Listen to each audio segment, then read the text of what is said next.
One of the things I have been reflecting on recently is these beliefs that will permeate our lives, and by that I mean beliefs that we've often created when we were younger, and they seem to just keep replaying over and over again. And I think for a lot of us, we are very unconscious to these beliefs. They're so in our psyche and within our energy and within our body that we actually don't realise they're at play. And it's only once you have perhaps moments of recognition of the truth and the truth of who you are that you come to see or feel in your energy what's sort of right and what's wrong and what's blocking you.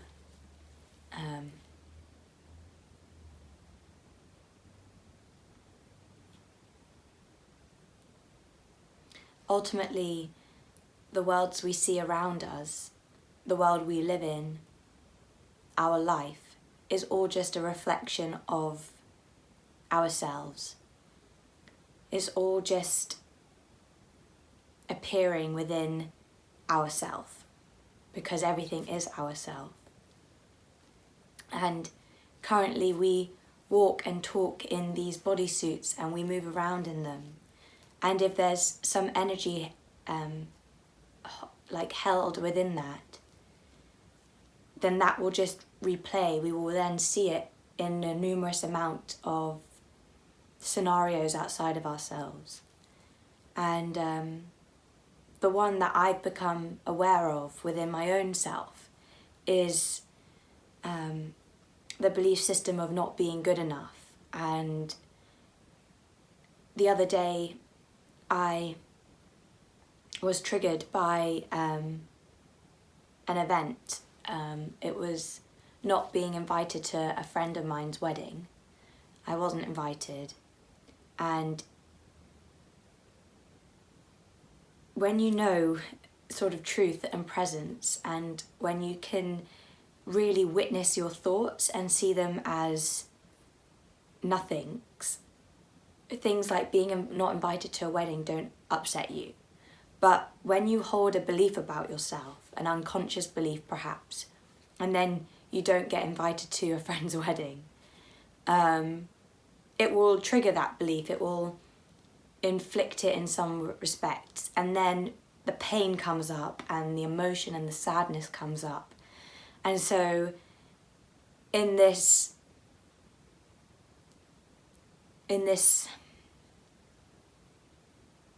recognition of identity comes pain.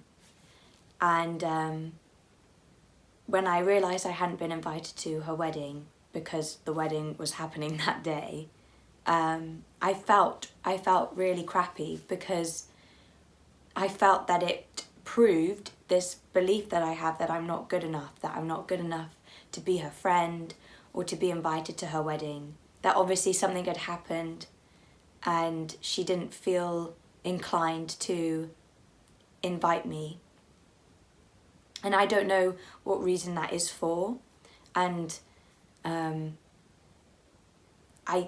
will never know the truth of that. Perhaps she herself doesn't know the truth of why she didn't invite me. But it didn't happen, and so it inflicted it.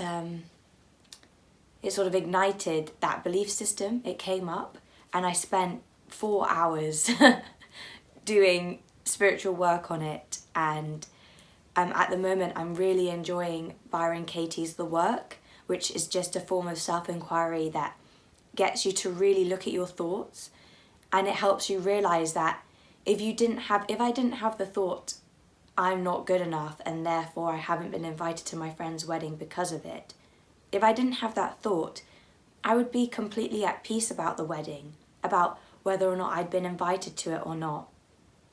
I would view her wedding in a peaceful, loving way, and I would be happy for her, or whatever it would be. But because I have this belief that I'm not good enough, and then I didn't get invited to her wedding, it triggered all of this pain and emotion within me and sadness about it.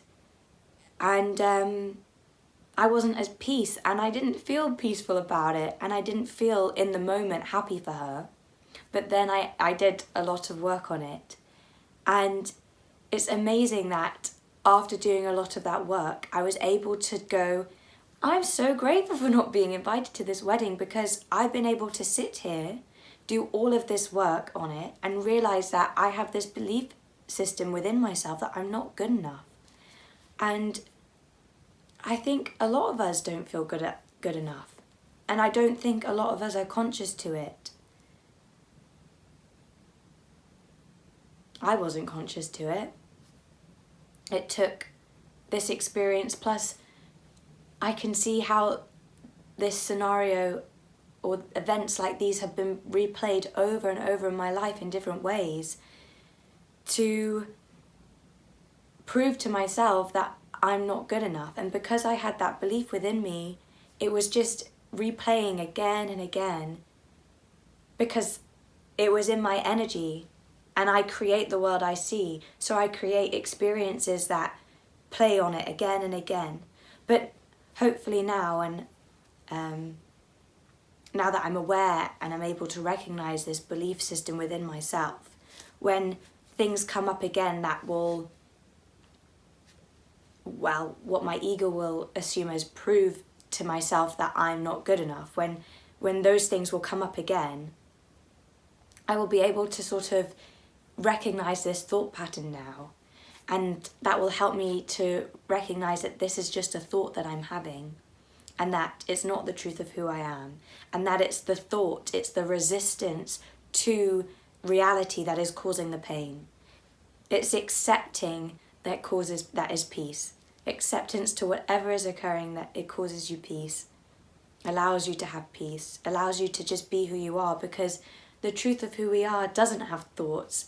It doesn't have emotions. It just is, and it allows and it loves everything, because it recognizes the everything in everything. And identifying with your thoughts and identifying with these belief systems is what causes the pain. And that's the separate section of yourself. That is your separate identity. It sees a you and a them. It doesn't see the collective whole. And when I was able to do the work, and I was able to strip back and allow myself to feel it, to see the thought system, the belief pattern behind it, and I was able to transform that and go through it, I was able to sort of see with some more clarity that this is my friend's wedding day. If she doesn't want me there, that's completely okay. It's her wedding day. It's meant to be a really beautiful, happy day of her life, and she should have whoever she wants there. And if I'm not one of those people, that's okay. And if we're not meant to be friends anymore, then that's completely okay, because she's perfect and whole and loving and wonderful just as she is, and I am too. And in fact, she is me. And I could be at her wedding in spirit and in emotion and in praise and in love. And once I was able to sort of work through my initial upset and realize it was just completely about me and my thoughts and my belief system of not feeling good enough, once I was able to completely go through that, I did just feel happy for her, and I did feel joyful for her. And to my other friends that went, I could see so much radiance and beauty in them, and I felt a greater sense of peace. And actually, by feeling happy for her and supportive of her was so lovely. It was so wonderful to feel that way. It was like giving a hug to myself. There shouldn't be competition between us. We're all love, and we're all everything, and we're all one. And I feel incredibly grateful for that experience and to learn something from this. And maybe I'll never be invited to a wedding. I don't know. But now I know that it's not really a reflection of myself, it's a reflection of a belief I've created, and it's a reflection of believing a thought in my mind. And that's not the truth of who I am, because thoughts come and go, but I'm always here. And it's important to rely on the thing, or to lean into the thing that's always there, and not the fleeting thought, the fleeting emotion.